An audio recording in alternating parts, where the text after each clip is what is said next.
I think we're on. Well, welcome, Conero friends, and it's great to see you all online since we can't be in Italy, unfortunately. And we have a new feature this year that I think you're really going to enjoy. You know, all of us are still busy learning and improving, and that's the life of a pianist, is that no matter how old you are and whatever you're doing in your life, there's always something fun and new to learn. But it's especially important to you young people because you're going to be making some important decisions about your career. And so I've got an expert here today we're going to have a conversation just about how do you build a career in music that's fulfilling for you and also makes the money you need to have to live. Now, our special guest is Professor Jill Timmons from, used to teach at Linfield College in Oregon. Welcome, Jill. Great to see you. Pleasure to be here. Jill, I don't know if I ever told you this, but the way I knew you first was with your wonderful recording of the Bergsma piano works. And for those of you that don't know, William Bergsma was a very respected American composer, probably passed away maybe in the 1980s. Would that be right, Jill? Actually, he passed away just a few months after that recording came out, so it was around 1982. Wow. Well, anyway, I love those pieces, and I still teach them, and all my students always listen to your recording, so I knew you by sound actually before. Wonderful. So, I guess, Jill, let me ask you just a little bit about your background. Were you always interested in what we might call entrepreneurship? Was this something always an interest for you, or was this a pivot that came later? How did it start for you? Well, it actually started in my childhood. We don't really have time to go back that far, but my parents were entrepreneurs. I had a small business of my own in high school. And I discovered along the way that if I was going to have a thriving career in music, I had to be in charge of that. I had to chart my own destiny. And so really that's how it came about. And then the book came about because I was working with clients who were looking for a thriving career. Many of them had an artistic vision, but were challenged with making a plan. Others loved planning, but were challenged with making an artistic vision. And I looked and looked for a book that would join the two, couldn't find one, so I wrote one. Well, we're really glad you did because, I think you're so right. And I don't think the situation is that different than when we were students. Is that you learn a lot of content. So you learn how to play the piano and about music and all these things, but all these other questions of, well, what do you actually do once you're out of school? I don't think people talk about it enough. That's why your book is so great. So, well, I think it's a vital conversation. Totally. We're going to be using the word entrepreneur a lot in our conversation. So why don't we just start by, how would you define that? What does that exactly mean to the career of a musician? Well, an entrepreneur is someone who creates their own independent enterprise. And that may include what I call JOBs, jobs. Within that, it may ultimately include streams of income. But you are the boss. And from your own artistic vision and your plan, you create this enterprise. I think that's really good in today's world to be talking about this. I think it was always true. I had a professor one time who said, you have to think of yourself as the president of your own business. Oh, beautiful. So if you get hired in a university, you're still the president of Scott Wright Smith Incorporated that's teaching at the university, not an employee of the university, because I think these multi-stream careers are almost the norm these days, don't you? In fact, I don't really know anybody that doesn't have one. And I love your analogy about the university position. I spent many years in higher education, and that was a cell within my enterprise. And as that changed, I still had Jill Timmons, pianist, writer, etc. That was not my identity as an artist. My identity as an artist was much larger than any job I had. Yeah, it makes a lot of sense. And I notice when I'm in China, which I am a part of every year, and I'm looking forward to going back, is that's very common there, is that someone who teaches at a university might also have their own private school. And in the school, they might sell pianos or sell music. So this kind of, you might call it professional multitasking is part of life there. And actually, I think it's a good idea. Oh, that's ahead of the game. Totally. What do you find are the challenges when you work with young people getting their mind in an entrepreneurial way? Because, in our traditional way of teaching piano, very often we just listen to the professors direct us what to do and we do our best to do it. So it's a little different mindset, isn't it? Yes, it is. And one of the things that I ran up against really with many students at the college level is that they had never had a toe in the water of having their own independent enterprise. So one of the things I did is that I had all my seniors do some kind of independent enterprise internship. Oh, interesting. Sometimes that was preparing for a concert tour that they organized. Sometimes it was around a scholarly thesis and they went to work, sometimes for money, sometimes for free, for an arts organization. So I had them out there managing their own work before they left college. I think that's really a good idea because it also helps them decide, well, what are their interests. Oh yes, there's nothing like the real world to temper your ideas. In our generation, I think we had a lot of classmates who really sincerely thought they were going to have a career as a concert pianist and make a living for their family that way. Well, I don't think it was that doable then. But even today, you know, Kissen teaches, Argerich teaches, Stephen Huff is a professor. So everybody today, no matter how famous you are as a concert pianist, yeah, you can still play concerts and make money from it. But as far as year in and year out, that's how you're going to make your money. I'm pretty sure nobody in the world does that. You have to have different Well, ways. that's a very good point. And also, aside from that, the market is always changing. Look at the pandemic. If you were solely dependent upon your concert career for income, you'd really have a big challenge right now. I mean, myself included, I had a bunch of concerts set up in the US and in Europe. They're all gone, Yeah. but my business is continuing. Well, I think you're so right, and you just have to wonder what's going to happen to the orchestras and the opera companies and the choirs. Well, you know what? We're musicians because we're going to survive. But I think what you just said is really important. We will survive, and we'll even flourish, but it's not going to be the way it was before. Oh no, I don't think it ever will be. Actually, that's my prediction. Interesting. I think you might. And I do I think think you might be right. Yeah. there's some silver lining. All of us have been thrust into the virtual world in a very significant, deep way. And we're going to take that with us. As we go back to pre-pandemic, it won't be the same, but I think it may be better in some ways. Yeah, it's interesting, right? It'll be fun to see what our younger colleagues and our students at the Conero Festival are going to do with all this. Oh, I'm dying to see. It'll be fun. Let's move on. And we're taking, by the way, Conero friends, we're taking kind of our speaking topics from the chapters and chapter titles in Jill's book, because I wanted you to get to know her thinking a little bit and just see kind of what we're going along. Jill, you don't happen to have a copy you could hold up, do you, of your book? Oh, I do actually. Here it is, The Musician's Journey. Musician's Journey, and it's published by Oxford University Press, so it's widely available. And it's a really, and of course, my high point of the book is, I think I wrote a little blurb for it. So. Oh, Scott, I'm forever grateful. You wrote the foreword, and it is brilliant. You captured in such a short period of time, in just a couple of pages, the essence of the book, and you liked the book too. I like the book, yeah. And I had to work that in. I published it. All right. So, Jill, one of the things that's interesting to me in the book, and I really had never thought of this till you did it, and I know you're working even on developing this, you talk about something called a consortium of support. So when I first read that, my reaction was, so, but of course I got it when I read it. But now maybe you could just share a little bit, because I think this is really important for young people to know about. Well, and I think if we're talking about pianists, it's particularly important because we spend a lot of time, solitary time, and we can go out and make music by ourselves. We look for opportunities for that. One of the things that artists, I believe, need to build when they have projects, when they're working on their career, are relationships with other artists, building bridges to communities where they may perform, seeking funding, in-kind funding, grant proposals, money for what they want to do.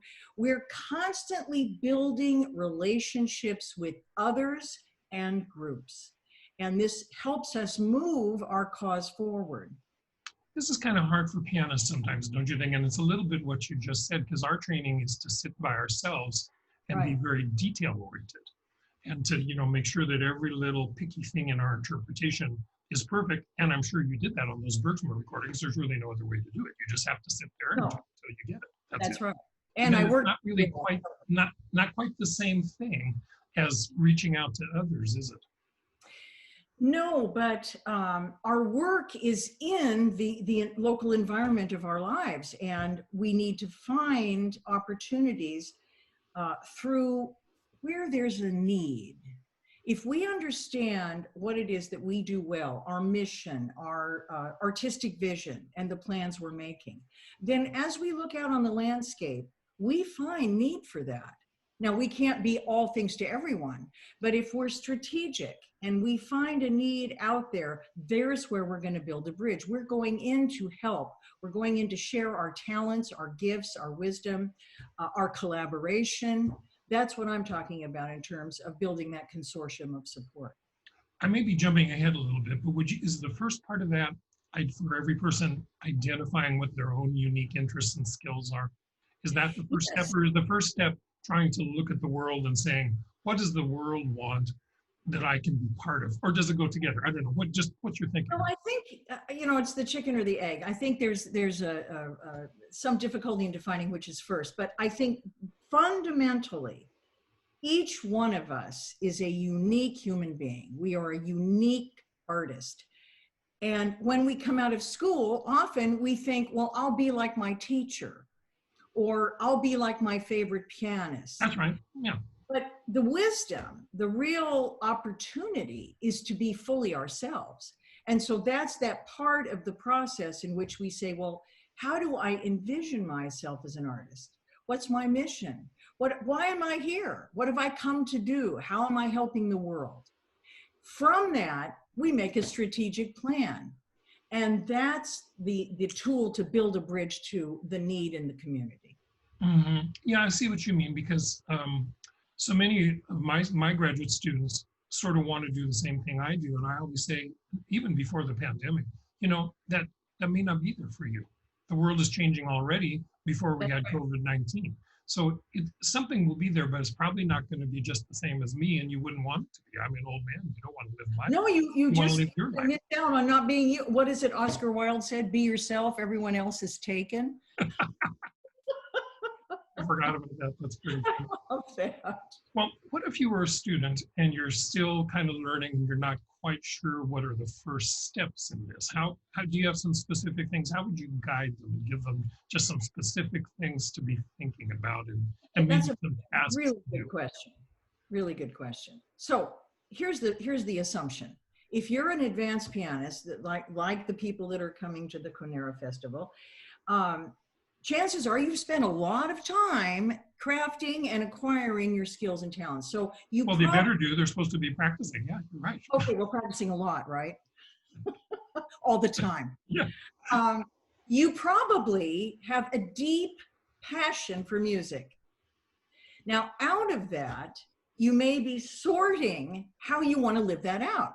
I think a great way to start is by trying different things, taking informational interviews with people. Gee, it looks interesting working for an arts organization. Maybe I'll go in and ask the chair of that program to give me 15 minutes and tell me about what that career is like. Maybe I'll volunteer for an organization or a music school to find out what that's like. Because when you're in school, you're not in the world of entrepreneurship. You're studying hard and acquiring your skills and knowledge. And that's appropriate too. That's like putting money in the bank that you're going to draw out later. Yeah. That's right. We can imagine some possible careers, but we might not be sure about them because we've not tried them. And so I think volunteering, informational interviews, talking to people who are doing what looks interesting, finding out all you can about those different ways of being in music.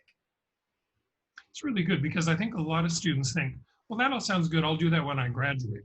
And really it's almost 2 steps too late, isn't it? Well, I'm not sure if anything's too late in life, but but you can use that undergraduate period when you're surrounded by professors, lots of colleagues, peers in the music industry. You can go out there. It's a great time to test things. Well, let me throw out some things that students have said to me, both Conero and just other times as I teach around the world, and I want to see what advice you give them just along this way. So, for example, I have a student. His favorite composer is Liszt, And really that's all he wants to play is Liszt. And that's kind of really what he likes to do. And I said, well, great. And, you know, by the way, he's good too. Well, But his favorite composer's list, he has to play well. are there any easy Liszt pieces? Not that I, yeah. So, but I said, you know, there's many, many pianists in the world that like Liszt and lots of Liszt concerts. So your goal is to find a way to translate into that something practical that's going to lead to, you know, I'm always very practical. I want to know where's the money going to come from. Exactly. How are you going to spend Independently it? wealthy and can just play Liszt for fun, go for it, but he isn't. So how, in something like that, where you have a pianist who has tastes that are kind of mainstream, you might say, Yes. is how could he, what angle could he do to make himself a little bit more marketable and appealing? Do you have any, what would like, just throw out some ideas. I just want to get everybody in Oh, sure. Well, actually, I have a recent quick story from a client who wanted to do a recording of all the Beethoven sonatas. Okay, now. Similar example, right? We already have a million. There are a few of them out there. Yeah. I'm not so sure I'd go up against a Rouse set. Okay, so. There's a few good ones, yeah. There are. So we worked on a project that would encompass that because she was very passionate about it. And in the United States right now, the key to any arts or music performance is with an educational component linked to that. And funders and presenters are looking for ways that musicians, we'll say pianists for this example, they're looking for ways to bring them into K through 12, the public schools, to enrich what's going on for kids. And so, long story short, she put together a residency in which she covered the history, the Napoleonic Revolution, Beethoven's relationship to the early part of the 19th century, the heroic aspect of his music, and looked at that over the course of the 32 sonatas. So it was interdisciplinary. She left the school with a residency guide of future things that a teacher could do, even if that teacher wasn't a musician, a discography of great recordings of other things that Beethoven wrote. And of course, now we're in the Beethoven year, so she's cleaned up. That was smart planning on her part. Well, and she got a bunch of grant money because interdisciplinary and K through 12, where the need is. So she got out there and was playing the sonatas. So I really enjoyed that project because I thought it brought together her passion and a way that she could do it. And she wasn't up against, you know, some of the great iconic concert artists who've recorded the sonatas. And well, I think there's so many instructive points in what you're saying, because I'm going to hazard a guess. She probably doesn't play as well as Claudio Arrau, but then most of the people in our audience has never heard of Claudio Arrau and are never going to get a chance to hear him because, number one, he's dead. Number two, those recordings, many of them are out of print. So she's bringing this music to an audience that might never, ever know about it and never, ever hear about it if she didn't do it. That's a worthy thing. In a way, it doesn't matter if she doesn't play as well. Well, and you've hit the nail on the head. If you think about all the music that needs to be played in the piano repertoire alone, there aren't enough pianists in the world. So many good pieces have been forgotten or played a few times. Maybe we put Bergsman back. Played a few times, had their day, and now kind of forgotten. And that's really too bad because the three fantasies are such good teaching pieces. Oh, they're the kind of teaching piece I really like because they sound harder than they are. I like to know pieces like that. They sound so impressive, but they're not really super hard. Well, and they're beautifully written. It's just excellent music. And when that project came forward, all of his music had been recorded except the group of all of his piano music. Yes, I think he was maybe not so well known for the piano music, but that's kind of an injustice too. Yeah. Now he's just a name in the book, so good for you. So I know another composer, just to follow up on this, how long you've been involved with the work of Ernst Bloch, who's another composer I would put in that same category. Here at KU, we had a student a few years ago do her lecture recital in the Bloch Sonata, and we are like, I forgot about that piece, how good that piece is. Wonderful. And there's so many other Bloch pieces too. He was quite a prolific piano composer. And then as an old man, he lived up the coast from you in Oregon, didn't he? That's right. So yes. what was this Bloch festival that you did? Maybe this is a good example for I'll try to put this in a quick capsule. for many, many years, there was the Ernest Bloch Music Festival in Agate Beach in Oregon, where he lived, where he retired. Mhm. And there were several components. The Young Musicians Program, which was for K through 12. There was the Composers Symposium, and we had George Crumb, Joan Oh, Tower, we had Bernard Rands, we had leading composers every single year.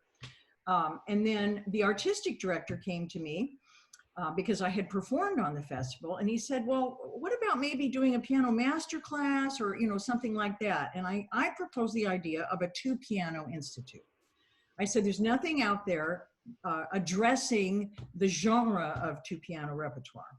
So he said, fine. So I quickly put together a series, and this was my consortium of support. First, I got Blutner pianos.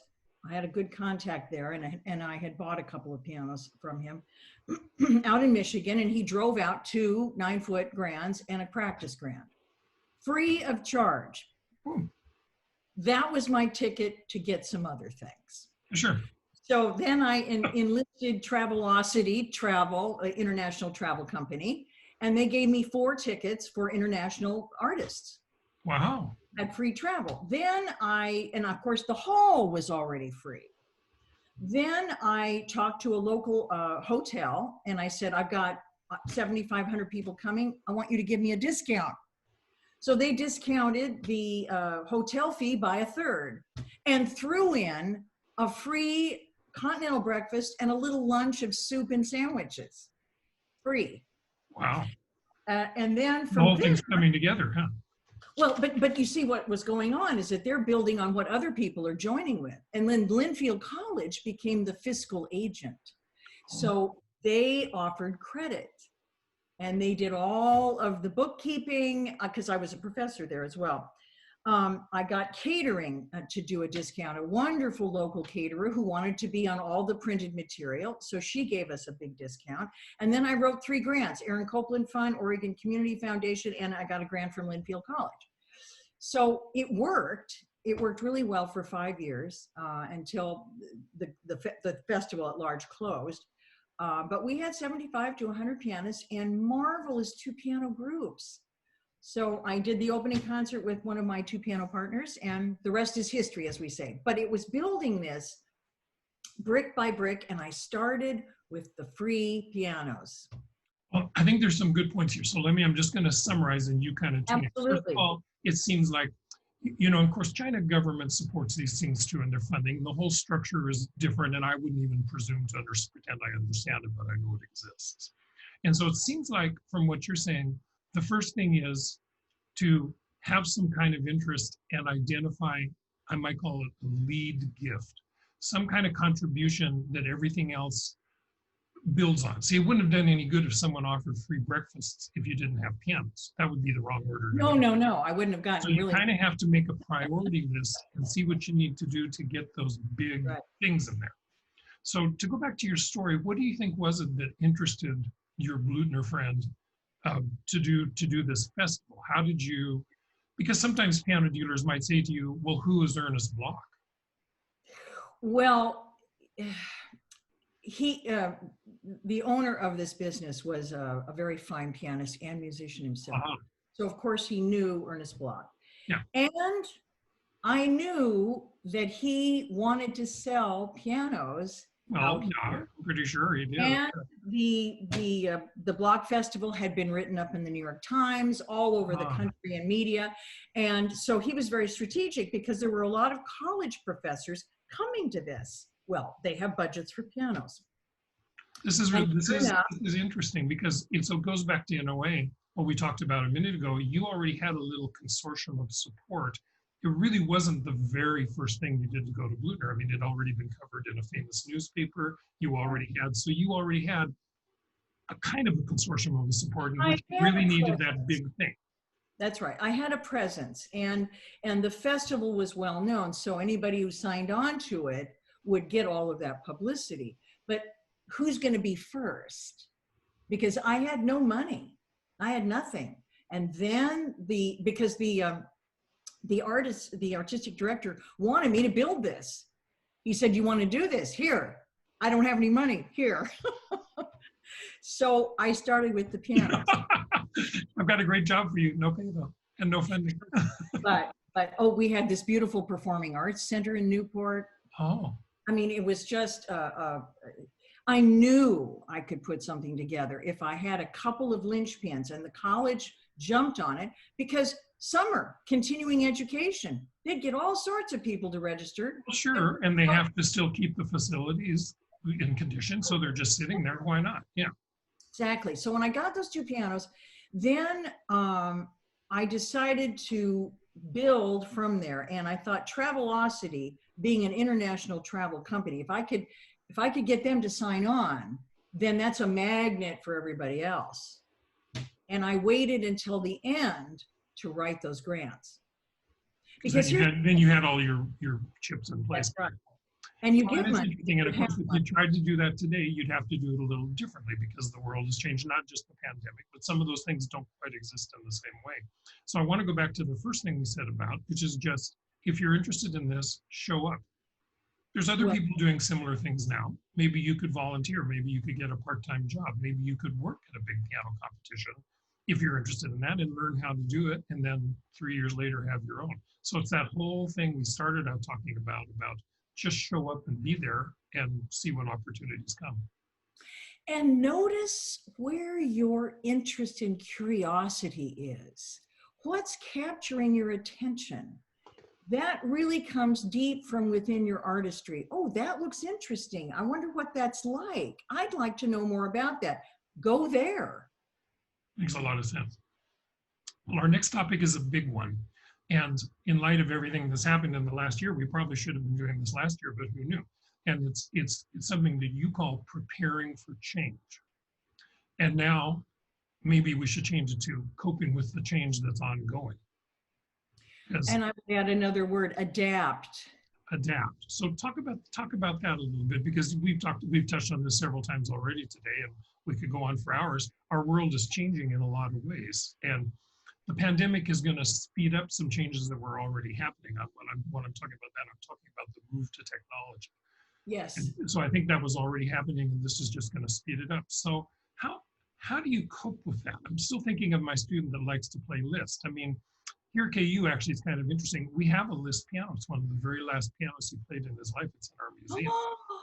And it's an amazing piano. When you come visit, I'll take you up and you can play on it. It's about 90% original parts. It's kind of amazing. So you're touching the keyboard, Liszt touch. Oh, well, and Liszt happens to be my favorite composer. So there you go. And so I think he would just be happy sitting and playing on that piano for the rest of his life. But the question is, how are you going to eat? And so he struggles with this idea of how can I change and still be myself and do what I want to do, but be relevant to what's going on now? So how do you do that anyway? How do you get to that mind place? Well, I think it's such a deeply profound question. And I talk about this in my book about the brain and some of the brain science out today about how the brain we have is a neuroplastic brain, which means the brain can change. The brain is continually making new neurons and creating new neural pathways. Neural pathway is a certain way of behaving or believing, your attitude.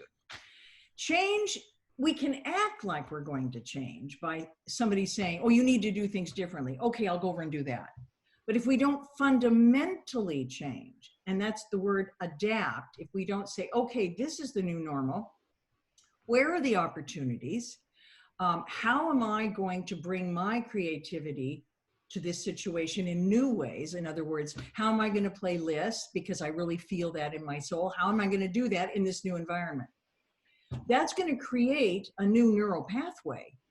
And the attitude that we take with that is going to help us move forward. We can't artificially change. We can't say, oh, okay, I'll go over and do this, unless we deeply fundamentally change. And part of change is well, telling the truth about what is. We're in a pandemic, and all the things that we were planning are now different. Okay, now what am I going to do? So that's part of it, I think. Carl Jung said something that I like very much. He said, I don't believe, I know. And that's where we're headed. I know what I need to do. I know I need to adapt.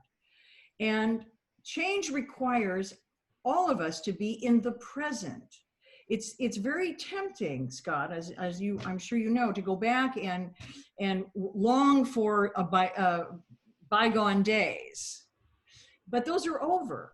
Now, there are things we can take from them, perhaps, but the way we used to do things as of March 1st, it's over. Well, And sure. And think of how Liszt reinvented himself in his life, from a child prodigy to the worst famous pianist, retired before he's 40 and teaches and composes. Then he becomes kind of a minor priest. I mean, talk about reinventing. Of course, a minor priest with his own private train.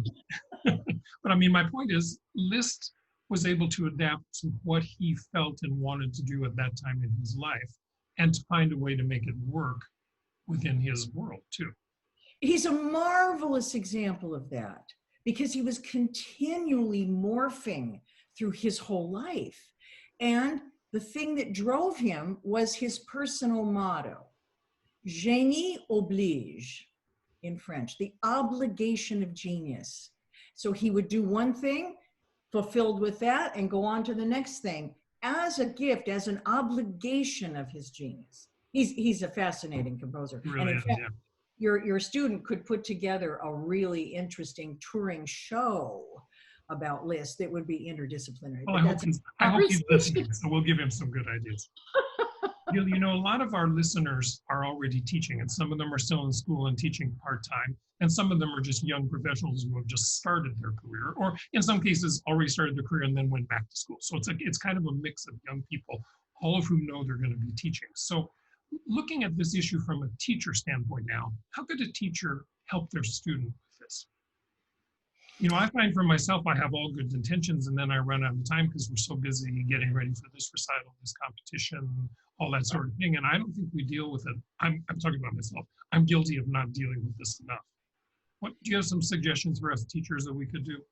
Yes, I do actually. In fact, I'm writing about this in the second edition of the book.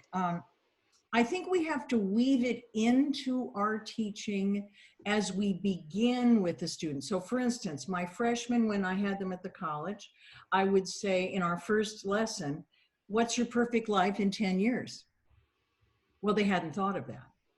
So I would send them home after the first lesson and I would say, I need you to come back and think about this because we're going to back up from that. And your next 4 years are going to plan for that direction, knowing, of course, that it could change. So often when we talk about that, you know, especially in higher ed, it's a wilting conversation because, oh, there's no budget for that. Oh, it's going to take time out of the class. I think if we can use the teaching environment and the projects our students are doing and encourage them to create opportunities out in the real world with that experience, that's the first step. So our students are going to do juries. They're going to do senior capstone recitals and thesis projects. Why not take those out into the community in service? So for instance, I had students doing a series of concerts at retirement homes. I had students organizing their own concert tour. And they had to book it, write the program notes, do the media connection, organize the reception. Well, they're out in the real world. That's extra. You're going to write the program notes. You're going to do the concert. All those things are happening in your studio, as in mine. So I see what you mean. So you're saying take the things you have to do if you teach at a conservatory university, take those tasks. If you have your own school or your own studio, take those tasks, and instead of keeping them within the studio, find a way to open them up to a bigger world. And you will enrich that bigger world. There are people out there who, for whatever reasons, may not have access to live music. And so by going out there, you enrich the lives of others. Yeah, and build something good for yourself, if only just experience and knowledge. That's right. One of the most wonderful moments of my teaching career, I was out in the San Juan Islands and I was playing on a concert series at Friday Harbor. And I walk up getting ready for the concert. I get up to the hall and on the billboard for the next concert 2 weeks later are two of my students that I had coached as a four-hand team. I guess you've got the Friday Harbor.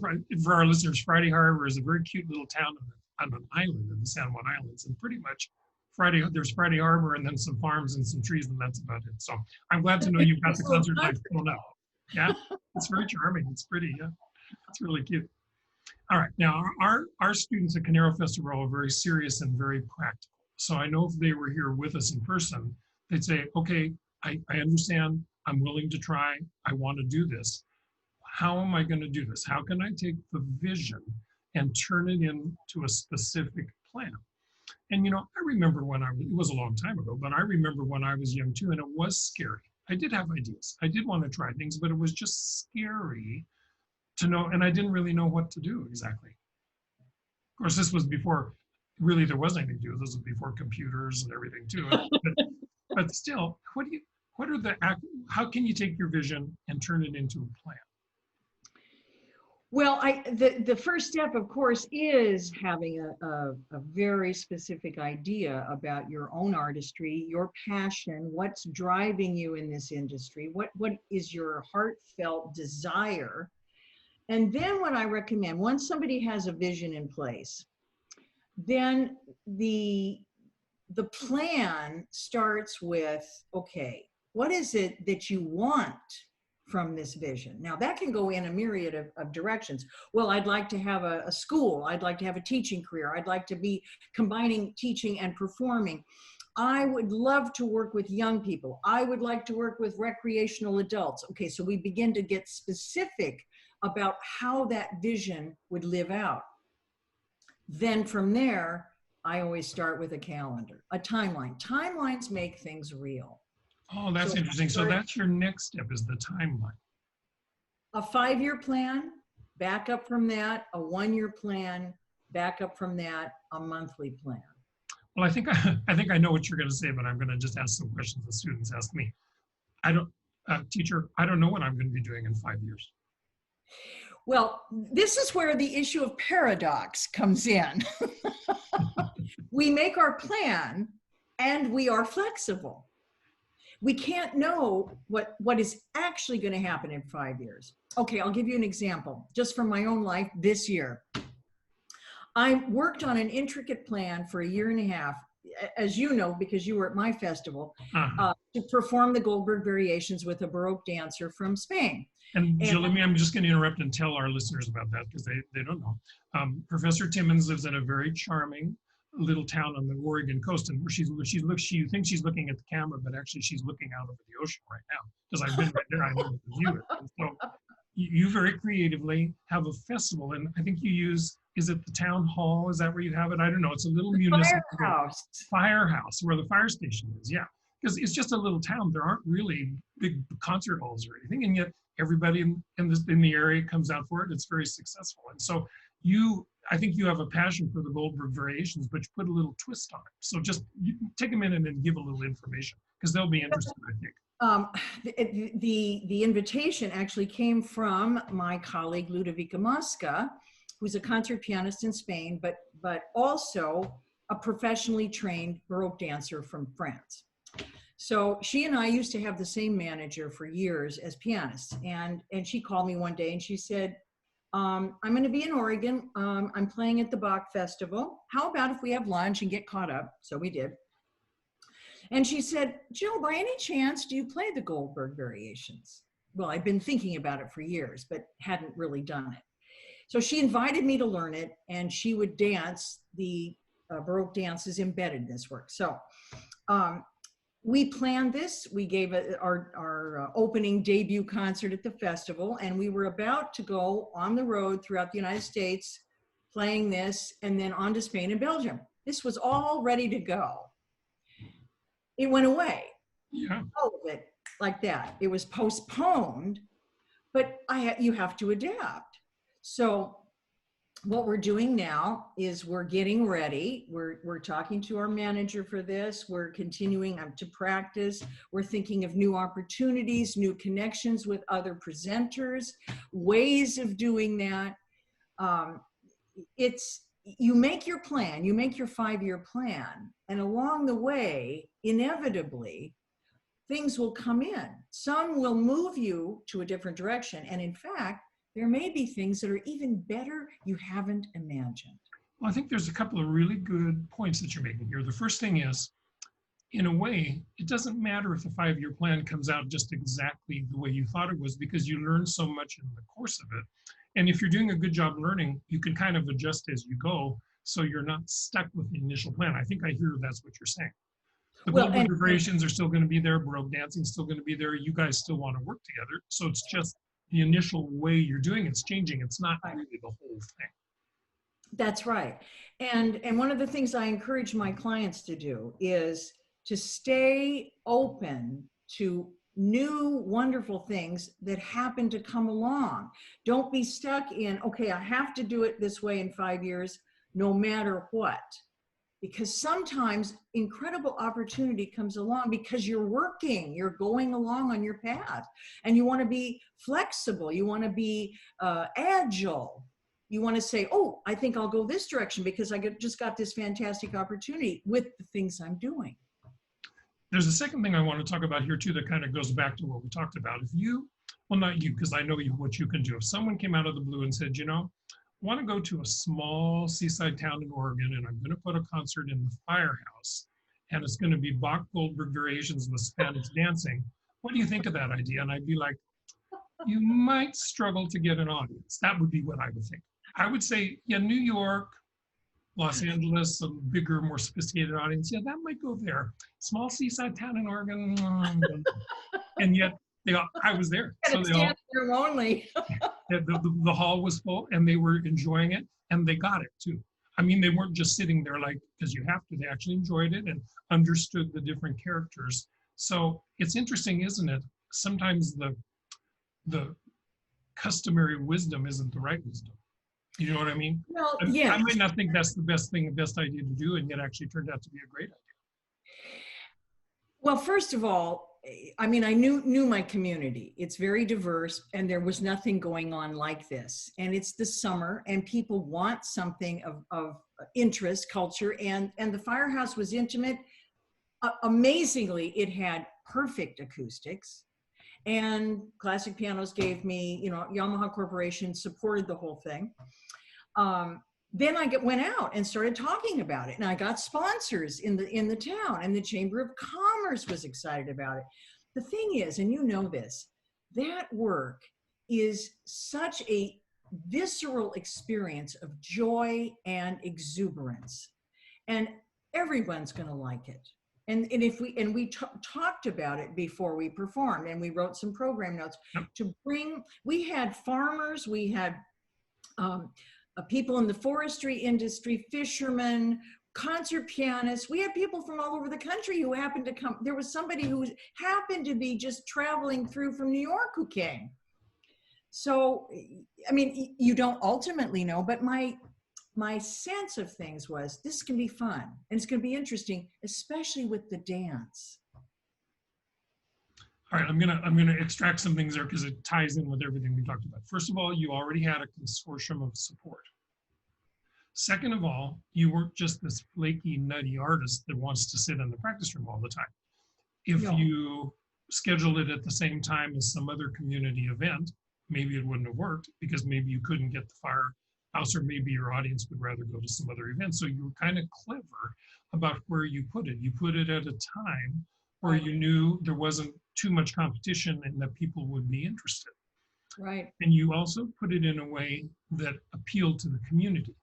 So some of the fishermen and lumbermen may not have thought ahead of time that they really had a burning desire to hear a big, long, hour-long piece by Bach, but they're willing to try it because it's part of the community and it's something new. And then when they got there, quite a few of them did enjoy it. That's right. So you were kind of clever the way you put all the pieces together in a way that works.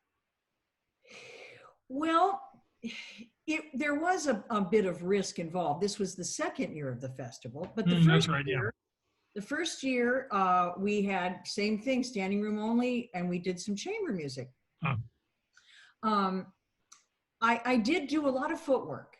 I was up and down the coast talking to taste makers in various cities along the way, and I did have the Chamber of Commerce behind me. They were really excited that something like this was coming to Tillamook County because there's nothing here. And of course, that brings tourists.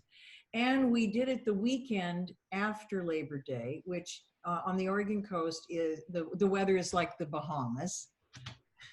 Unbelievable. And then I had a whole group of pianists for the next 2 days for master classes and lectures. Of course, you gave an incredible lecture. Oh, well, thanks. That was a lot of fun. Teachers. Oh my gosh. So I figured there would be something for a lot of diverse audiences. And I knew there was nothing to compete with it. And so I thought, well, let's give it a try. And the first year it worked. So you're combining, it's really, I'm just making a rough estimate. It's 50% artistic creative vision, 40% hard work and good business decision, and 7% luck and 3% kiss of the gods or something. Yes, absolutely. Exactly. And that 40% of hard work is really grounded in building that consortium of support in the community and being meticulous about your planning. And one of the things I say to my clients, no one cares like you do. Right. And the other, Jill, I don't know if I told you, but the co-directors of the Conero Festival are graduates of the University of Kansas, and one was my piano student and one was my chamber music student. So, and I was just talking to one of them the other day, and he said, I really had no idea how much work it is. And I said, this is something we all have to learn for ourselves. Someone can tell you, but you just don't know how you go through until you go through it, how much work it is. And, if you look at the paper, somehow it doesn't seem as much as it's going to be because it's all the little things that you have to line up and all the little things that don't quite go the way they're supposed to, that you're the only person that come along. But then also somebody out of my contractor who was working on my house and was hearing me practice all the time. He said, can I support the festival? I found a sponsor.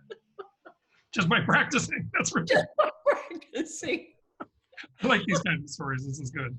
Well, it's serendipity, Yeah. And I think what you just said is so true. A lot of that consortium building, problem solving, detail organizing thing is not so much fun in itself. It's your passion for the idea that motivates you to do it, that makes you get organized. And it's funny, a lot of, since I was president of MTNA and all these things, a lot of people think I'm such an organized person. Essentially, I'm really not. Essentially, I'm not organized at all. This is something I've learned over my life because it was necessary for me to reach my goals. I wouldn't exactly say I'm faking it, but it's not really natural to my character and personality. I don't really have a good sense of time. I like to spend time doing my own projects. I don't want to have to do things on a schedule. So this is something I've had to learn as to be successful. And it's like what you said, what motivated me to do that? Well, I was passionate about reaching my goals, and I just saw, Scott, It doesn't matter if you like this or not, you have to do it. And you can see the goal down the way. And that's what drives you. I mean, it's the same thing for me. There's nothing I don't think that's better than doing something for a local community. Sure. Bringing lots of people together. In that moment of performance, you have this alchemical melding of the artist, the composer, and the audience. We are all one in that moment. And that can be a transcendent experience for everyone. And that stays with the audience. So that's why we do what we do. Yeah. Yeah. And it's worth all the hard work, or most of the time it's worth all the hard work. Well, there are days when you go, I'm not doing this again, of course. And then just between you and me, I do complain every once in a while. I get up the next day and I do it anyway. And I think that's okay. If you have a couple of really good friends that you can really just say, okay, I got to complain about this and this and this, and then you get back on the horse. Let me check my list. I think we're coming down the home stretch here. Okay. Well, I think we've got about 10 more minutes, 5 more minutes or so. And let me just throw it open to you to just make any points that you feel we didn't cover enough. And then also maybe just think a little bit about what are some questions young people ask you that we might like to share with the young people that are coming to the Conero Festival? Well, That's a really great question. When I go out and do workshops and I do consulting, often I'll have a young person say, "Well, just tell me how to do this." Yeah, I get that too. Okay, You yeah, know, I'm really good. Okay, what am I going to do? And I'm like, well, it's not quite that easy. how you're going to do this and what you're going to do will come after you decide what your mission is, your vision, and what your goals are. And again, I go back to this thing that for me is fascinating, because I think pianists, perhaps musicians at large, fall into two camps. I can dream my dream. I Yeah. have a vision. I'm an artist, blah, blah, blah, and have a sense of that. I don't know how to make a plan and I really don't want to. So you just tell me how.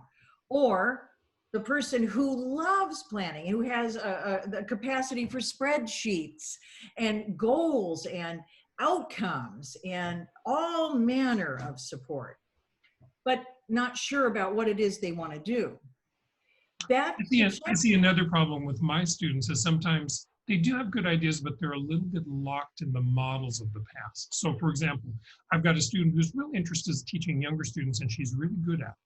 So she doesn't really have the dream of teaching at a conservatory. She really wants to work with what we call in the United States pre-college. And right? she's quite creative and she wants to write her own piano method. And I said, go for it, but remember, print publishing is in trouble. And people don't do things on print so much more, and they do things online. And so my advice would be, you got to envisage this as something that takes use of modern technology and not so much print. Now, things are still in print, books haven't gone away, but I think probably the big opportunity is not there. The big opportunity is more in technology. And there's lots of apps that do practicing and distance teaching. Well, she's just struggling getting her mind around that. She's got her picture of a page turner with her name on the cover, and I said, go for it, but we also have to really adjust what's going on in the world. That's where her struggle is. Well, has she done a kind of research of the literature? Has she gone out and looked at the major publishers and what they're selling? No publisher will take anything, no matter how good you think it is, unless they can make money. Well, That's the of bottom course, line. yeah, right. It has to be a high quality, of course. I mean, think of Oxford, okay? All of the things I write for them have to have a digital component. And in fact, if you want to get a grant from the National Endowment for the Humanities, free digital access. I didn't know that. That's interesting. Well, But my gosh, they're just doing such a great thing for everyone in doing that. I Sure, think I'll so. pay you money to write this thing or do this project. Now everybody can get it. Yeah, So in thinking of your student, I would direct her as to what the real world is doing in terms of her area of interest. Do a cursory exam to start with and see what's out there. If she can see that there's a certain wave in terms of publication, then the next step is to find where something's missing. What could she add that nobody has? How would that make money for the publisher? How would that help teachers? right. And then Or there's how no, could she put a twist on it that's a little bit unique that helps her find her little niche? that's right. What does she have to offer? And Another, one good thing about music teachers is they're loyal. And so once they like your things and they like the music, they'll keep teaching it and keep using it. So I think you're right, Jill. If she can right, find the right little thing, it's going to go. right. How are you helping someone? And the other question she has to ask herself fundamentally about anybody who might be interested, why should they care? Right. What's here? Why should, well, you should care because I'm going to help you. I've got this great book that's going to streamline your teaching. It's going to save you time. It's going to get you more students. It's going to make your business work. Now I'm interested. Well, everybody has to get something, don't they? I mean, we've talked a lot about inspiration, and we're not contradicting that, but everybody has to get something. Musicians need a place to live and like to eat too. So That's everybody right. has to make some money and everybody has to do well from these things. And it's not only just about artistic content, it's about practical living in the world. That's right. Amen. Yeah, that was great. Well, listen, I think we're to the end of our time together. We're such good friends, we could go on for longer, Oh, but we could. I think we're doing something really great for our young people, and it'll be interesting to get the responses and see what their thoughts are. So let's see what happens, and we'll move on to our next thing. Okay. Well, thank you so much for inviting me into this lively conversation. I've enjoyed it enormously. Always good to connect. We'll look forward to next time. Okay. All right. Thanks. See you Thanks, later. Scott. Bye. Bye-bye.